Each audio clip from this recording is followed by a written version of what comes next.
حلال سے کما رہی ہیں۔ رب کا کہنا ہے جب دنیا کے اندر دنیا کی محبت علماء میں بھی ڈال دی جائے کے پیچھے چوری کے پیچھے اپنی خواہشات کی رفتاری کو ترک کر دے گا۔ اس قوم پر السلام علیکم۔ الحمدللہ وحدہ والصلاة والسلام علی من لا نبی بعد اما بعد۔ اعوذ باللہ من الشیطان الرجیم، بسم اللہ الرحمن الرحیم۔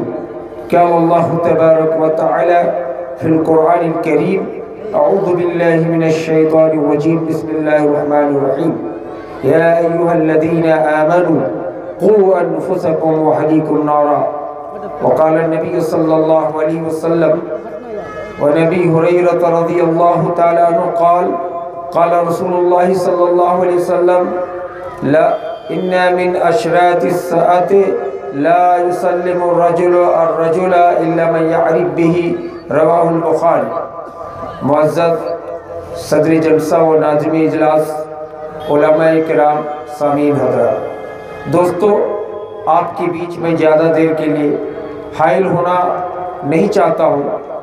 میں گزارش کروں گا کہ حضرت مولانا و پروفیسر منور حسین صاحب آسامی جو آسام سے تشریف لائے ہیں، آج آپ تھک جاتے ہیں کہ 1 بج گیا، ابھی جا کے سوئیں گے، لیکن دوستو ابھی سنا رہے تھے آسامی صاحب کہ NRC میں نام نہ آنے کی وجہ سے 17,000 ایک کیمپ میں 25,000 اس طرح کے لوگ جو ڈیٹینشن کیمپ میں، جس میں ہندو مسلم عورت مرد سب کو اکٹھا کس طرح ان کے ساتھ ظلم کیا جا رہا ہے، مولانا منور حسین صاحب کی زبانی آپ خود سن لیں گے، اس لیے ان کو سن کے ضرور جائیں گے۔ اور میں بہت کم ٹائم کے لیے آپ کے سامنے حاضر ہوں۔ میں نے آپ کے سامنے قرآن مقدس کی جو آیت تلاوت کی ہے اور اس کے فوراً بعد ایک حدیث پڑھی ہے۔ حدیث کا ترجمہ ہے، حضرت ابو ہریرہ رضی اللہ تعالیٰ عنہ سے روایت ہے، نبی کائنات صلی اللہ علیہ وسلم نے ارشاد فرمایا کہ بے شک قیامت کی نشانیوں میں سے ایک نشانی یہ ہے کہ انسان قرب قیامت میں جان پہچان لوگوں کو السلام علیکم بولے۔ حدیث بخاری کی، راوی حضرت ابو ہریرہ ہے کہ قیامت کی اہم نشانیوں میں سے ایک نشانی ہے کہ لوگ کن کو سلام کہے گا لاسٹ میں؟ جن کو پہچانتا ہے۔ آج ہو رہا ہے کہ نہیں؟ کہنگا السلام علیکم خالد بھائی، اور اگر نہیں پہچانتا ہے، کوئی نیک آدمی گزر رہے ہیں، اس کو کوئی سلام کرنے والا نہیں۔ ایک حدیث۔ دوسری حدیث، نبی کائنات صلی اللہ علیہ وسلم نے فرمایا کہ قرب قیامت میں لوگوں کے پاس خوب دولت ہو، بہت زیادہ دولت ہو، اتنی دولت ہوگی کہ نبی کائنات صلی اللہ علیہ وسلم فرماتے ہیں کہ دولت کا سسٹم بھی دوسرا ہے۔ جو خاندانی زمیندار ہوگا، کروڑپتی ہوگا، وہ اتنا مالدار نہیں ہوگا۔ نبی نے نشاندہی کر دی بخاری مسلم کی حدیث میں، حدیث انتلیدل، جبریل امین نے پوچھا نبی سے کہ اخبرنی عن امارتہا، قیامت کی نشانی مجھ کو بتلا دیجئے، تو نبی نے فرمایا انتلیدل امت ربتہا، لونڈی اپنے آقا کو جنے۔ اور نشانی آپ نے فرمایا کہ وَإِن تَرَ الْحُفَاةَ الْعُرَاةَ الْعَلَّةَ رِيَاءَ الشَّايَةَ تَأْلُونَ فِي الْبُنْيَانِ وَفِي رِوَایَةٍ الصُّمَّ الْبُكْمَ وَفِي رِوَایَةٍ۔ نبی کائنات صلی اللہ علیہ وسلم نے فرمایا کہ قرب قیامت میں دیکھو گے کہ جس کے پاس کل تک چپل میسر نہیں تھا، کل تک جن کے کھانا میسر نہیں تھا، اچھا کپڑا میسر نہیں تھا، دوسری روایت میں کہا گیا کہ بہرا آدمی، کم سنے گا، گنگا آدمی، جن کی زبان پہ لکونت ہے، گردن کا ٹیڑھا آدمی، ایسے کمزور لوگ قرب قیامت میں بکری کے چرواہے، بھینس کے چرواہے، کل تک جس کی کوئی گنتی نہیں تھی، ایسے مسلمان نبی کائنات فرماتے ہیں کہ قرب قیامت میں اس طرح ارب پتی ہو جائیں گے، مالدار ہو جائیں گے۔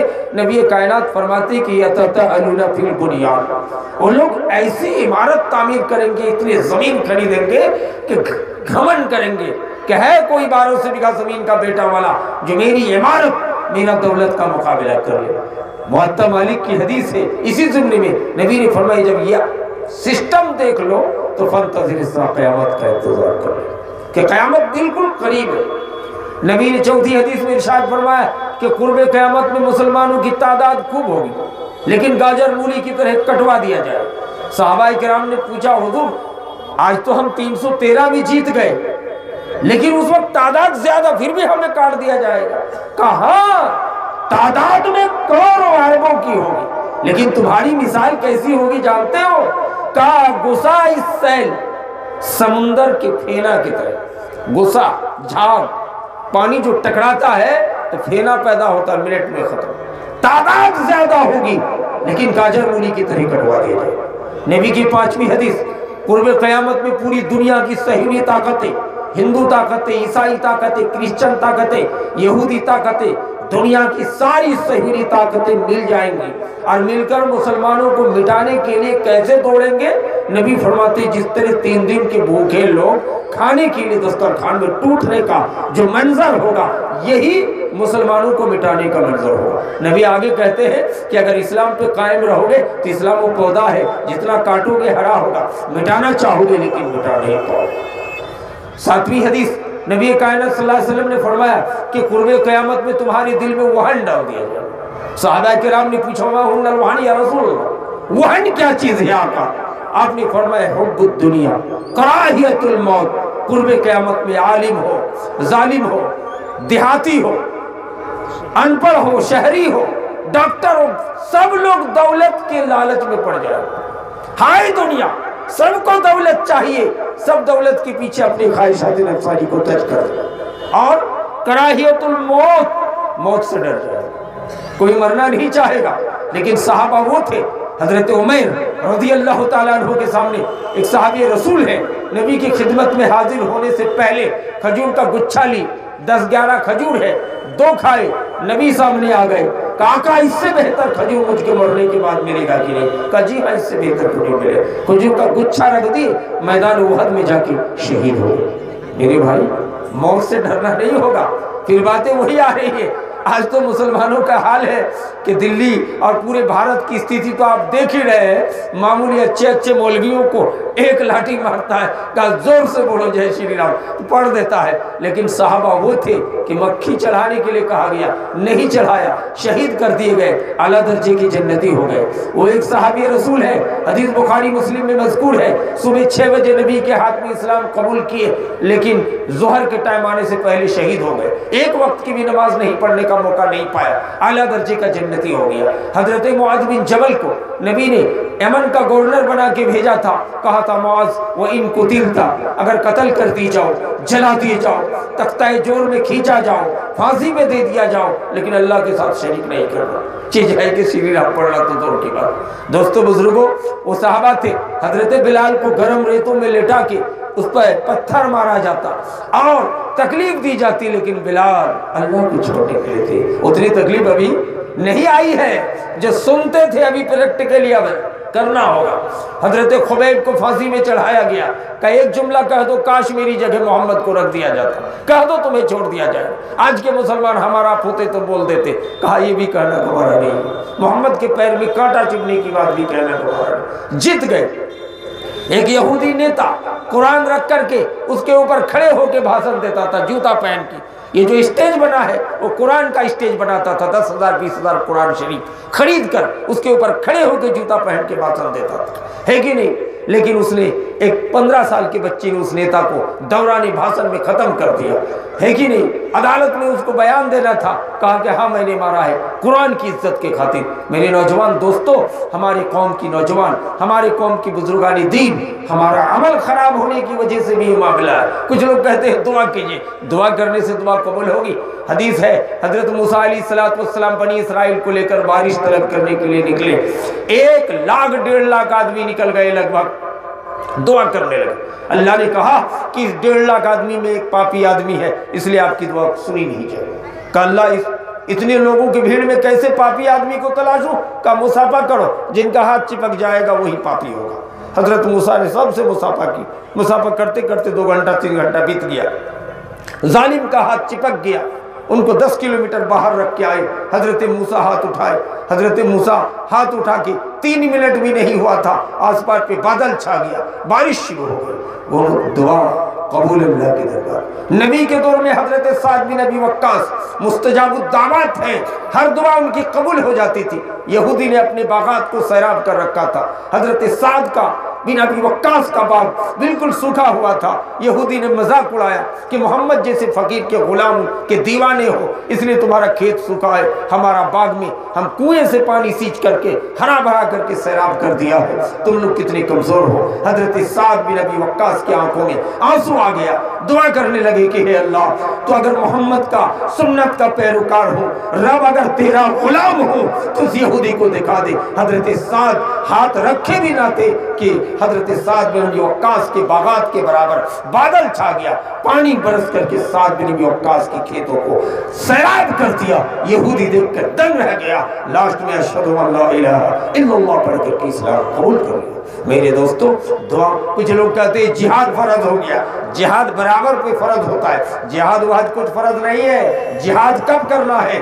جہاد مقابلہ سے کیا جاتا ہے، ہمارے برابری سے جہاد ہے۔ جہاد سرکار سے کیسے کرو گے؟ سرکار کے پاس طاقت ہے، سرکار کے پاس سینا ہے، سرکار کے پاس ہتھیار ہے، سرکار ایک طاقت اور فلی پاور ہے، ان سے ہم کیسے جہاد کر سکتے ہیں میرے بھائی؟ سرکار سے مانگے کی جا سکتی ہیں سرکار سے، لیکن ایک یاد رکھنا کہ ہمارا ایمان آج بھی اگر ہم مضبوط کر لیں اور نبی کا یہ جملہ حب الدنیا کراہیت الموت اس پہ عمل ہو جائے کہ ہم موت سے نفرت نہ کریں، ڈرے نہیں، اور دولت سے ہائی دولت کر کے اپنی زندگی کو برباد نہ کریں، تو یقین مانیے کہ اللہ تعالی ہم کو ہر موڑ میں کامیاب کرے گا۔ اور ایک حدیث نبی کائنات صلی اللہ علیہ وسلم نے فرمایا کہ قرب قیامت میں کب تمہارے اوپر اللہ کا عذاب آئے گا، ظالم و جابر بادشاہ کب مسلط کیا جائے گا؟ نبی کائنات نے فرمایا اذا دہرت القینات وشربت الخمور، جب تمہارے اندر ناچنے والیاں، تمہاری بیٹیاں، تمہارے خاندان کی بیٹیاں، تمہارے محلے کی بیٹیاں، تمہارے دیش کی بیٹیاں رنڈیاں بن جائیں گی۔ اذا ظہرت القینات، قینات کے معنی ناچنے والی، نچنیاں جب بن جائیں گی، اور شربت الخمور، اب برسر عام شراب پیا جائے گا۔ نبی کائنات نے فرمایا قیامت کا انتظار کرنا، اور ایک دوسری حدیث میں ہے اس پر ظالم جابر بادشاہ کو مسلط کیا جائے گا۔ میرے بھائیوں دوستو، اب تک سنتے تھے لمبی لمبی تقریروں میں کہ ان کو پھانسی دیے گئے، ان کو فلاں کر دیے گئے، وہ دور آ چکا ہے کہ ہم پریکٹیکلی طور پہ اس دور کو دیکھ رہے ہیں۔ ایمان کو مضبوط کرنے کی ضرورت ہے، ایمان کو ہمیں ٹھوس بنانے کی ضرورت ہے۔ اللہ اکبر۔ نبی کائنات صلی اللہ علیہ وسلم کا ارشاد گرامی ہے کہ قرب قیامت میں لوگوں کے بیچ میں دولت کی اتنی ہوس ڈال دی جائے گی کہ عالم بھی، عام آدمی بھی دولت کے پیچھے اپنی زندگی کو تاج کر دیں گے، دولت کے پیچھے اپنی زندگی کو نچھاور کر دیں گے۔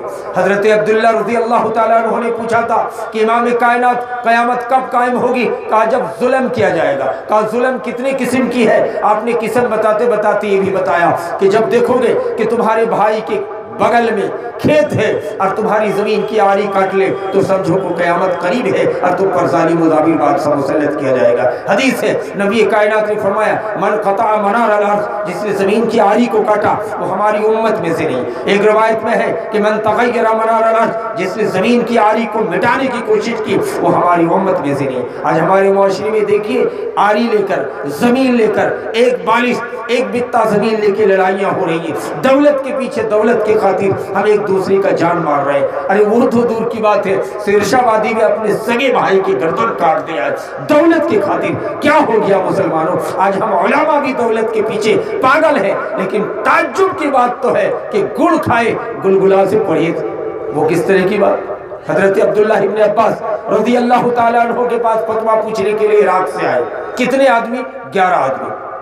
حضرت عبداللہ ابن عباس صحابہ اکرام خلفائے راشدین کے انتقال کے بعد حضرت عبداللہ نے کہا کیا بات ہے؟ کہ فتویٰ پوچھنے آئے۔ کہ پوچھو۔ ایک آدمی نے فتویٰ پوچھا عراق سے آ کر، جناب صدام حسین کے دیش سے آیا تھا۔ کیا فتویٰ پوچھا؟ کہ ہمارے گاؤں کے ایک مولوی نے مچھر مار دیا ہے، مکھی مار دیا ہے، ان کے پیچھے نماز ہوگی کہ نہیں؟ کہا کیوں؟ کہا کہ مکھی، مچھر جیب ہے اور جیب ہتھیا پاپ ہے تو ان کے پیچھے نماز ہوگی کہ نہیں؟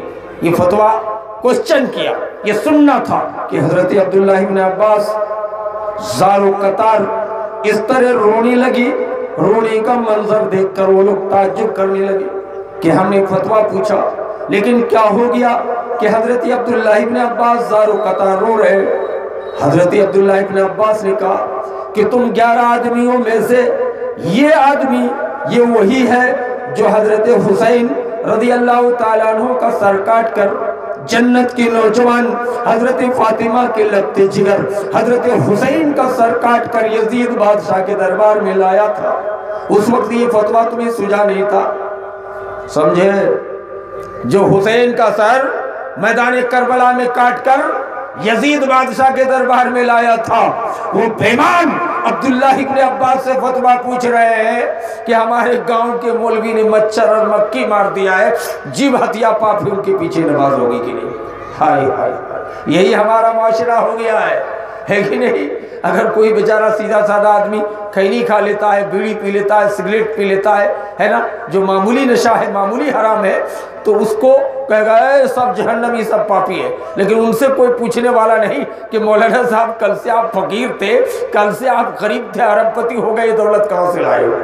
کہیں گے کیا ضرورت ہے، جو حرام کھائے گا اپنی قبر میں جائے گا۔ نہیں، آپ کو پتہ ہونا چاہیے کہ موسیٰ نبی کی قوم کو برائی سے نہ روکنے کی وجہ سے ایک قوم کو کونوا قردۃ خاسئین، اللہ نے قرآن میں کہا، بندر بنا دیا گیا تھا۔ یہی موسیٰ کی قوم کو بدتمیزی کی وجہ سے سور بنا دیا گیا تھا، اور یہ سور اور یہ بندر زندہ نہیں رہا زیادہ دن تک، ختم، مس کر دیا گیا۔ اس لیے میرے بھائیو دوستو، ہمیں اپنے عمل کو مضبوط کرنے کی ضرورت ہے ہر اعتبار سے، اور ہماری دعائیں اس وقت تک اللہ کے دربار میں سنی نہیں جائے گی جب تک کہ غذا حلال نہ ہو۔ حدیث ہے، نبی کائنات نے فرمایا لا يدخل الجنت جسد غذی من حرام، وہ جسم جنت میں نہیں جائے گا جس کی پرورش، جس کی پرداخت حرام چیزوں سے کی گئی۔ وہ حدیث بول گئے کہ حضرت عمر ایک نیا کرتا پہن کے ممبر پہ چڑھے تھے، ممبر سے اتار دیا گیا۔ کہا کیا اتارا گیا؟ کہا یہ نیا کرتا کہاں پایا؟ یہ مسجد نبی کی بات، اتنے بڑے صحابی رسول ہیں، کہا خطاب کا بیٹا ہو، ذرائع آمدنی جانتا ہوں، کہاں سے اتنا شاندار کرتا لائے ہو؟ حضرت عبداللہ نے بیان دیا ان کا بیٹا، کہا صحابہ اکرام کی جماعت سب جانتے ہیں کہ سب کو بیت المال سے ایک ایک چادر حصے میں ملی تھی، میرے باپ کو، مجھ کو ایک ایک چادر ملی، 2 چادر اکٹھا کر کے میرے باپ کو کرتا بنا دیا، چوگا بنا دیا ہوں۔ یہ جبہ اس لیے بنایا ہوں کہ میرا باپ دیش کا پردھان منتری ہے، جو جبہ پہن کے خطبہ دیتے تھے اس میں کئی پیوند لگی تھی، پیوند، تالی ہے کہ نہیں؟ بریلی مولوی نے کہا 70,000 تالیاں لگی، تو 70,000 تالی تھی تو کرتا کتنا بڑا، لیکن اسی بات نہیں ہے، کچھ پیوند لگی تھی۔ حضرت عمر نے جب ان کے بیٹا نے صفائی پیش کی تب دوبارہ ممبر پہ جا کے، آج کوئی پوچھنے والا ہے؟ اور ایک حدیث سنا کے ختم کرتا ہوں، مولانا اشارہ کر رہے ہیں کہ 2 بجے تک ہی ختم کرنا ہے۔ میں آپ کو بتانا چاہوں گا کہ خبیب بحرین کا گورنر بدری صاحب 313، جن کو نبی نے کہا تھا کہ اگلے پچھلے گناہ معاف، جنتی، لیکن ایک انگوٹھی چندہ کر کے لائے تھے، نبی کو کروڑوں روپیہ جمع کیے تھے، ایک سونے کی انگوٹھی نبی کو کہے بغیر رکھ لیے تھے، تو اس خیانت کی وجہ سے بدری صحابی کو قبر میں عذاب ہو رہا۔ نبی نے جا کے دعا کی، ہری ٹہنی گاڑ دیے، دعا کی کہ اللہ میرے ساتھی ہے۔ نبی کی دعا کی برکت تھی کہ قبر سے عذاب کو ٹال دیا گیا ہے نا۔ اس ہری ٹہنی کی وجہ سے بدعتی حضرات ہری چادر چلاتے، اس کا جواب بعد میں، ٹائم نہیں۔ میں آپ کو یہ کہنا چاہوں گا کہ ایک انگوٹھی کی خیانت کی وجہ سے بدری صحابی کو قبر میں عذاب دیا جا رہا تھا۔ آج ہم مولویوں سے پوچھو، میں تو کہتا ہوں حدیث لکھ کر ہم جیسے مولویوں کے دروازے میں لٹکا دو کہ جاہل چلو 90% بیمان ہو جائے، لیکن مولویوں تم گڑ کھائے گلگلا سے پرہیز کی بات کرتے ہو۔ تمہارے باپ کل تک بھکاری تھے، تمہارے خاندان کل تک غریب تھے، یہ 4 ویلر گاڑی میں کس ناحیے سے بیٹھ رہے ہو؟ یہ 400 بیگھہ زمین کس کے لیے خرید رکھے ہو؟ یہ جنت جانے کا باعث ہے کہ جہنم جانے کا باعث ہے؟ اور کہتے ہیں دعا کرو، کس کی دعا سنیں گے؟ رب کائنات پوچھے گا کہ جن کی صدارت، جن کی نظامت، جن کی خطابت آج ہم جلسوں میں جمعے کے خطبے میں کیا جاتا ہے، ان کا حلال غذا نہیں ہے؟ یا کوئی بول دے آ کے کہ کس مولوی کو دنیا کا کسی ویکتی نے پیسہ دیا ہو کہ مولانا صاحب لے جاؤ 10 لاکھ روپیہ اور 4 ویلر میں چڑھنا، جاؤ مولانا؟ ایسا ثبوت پوری دنیا میں نہیں۔ پیسہ یتیم کے نام پہ دیا ہے،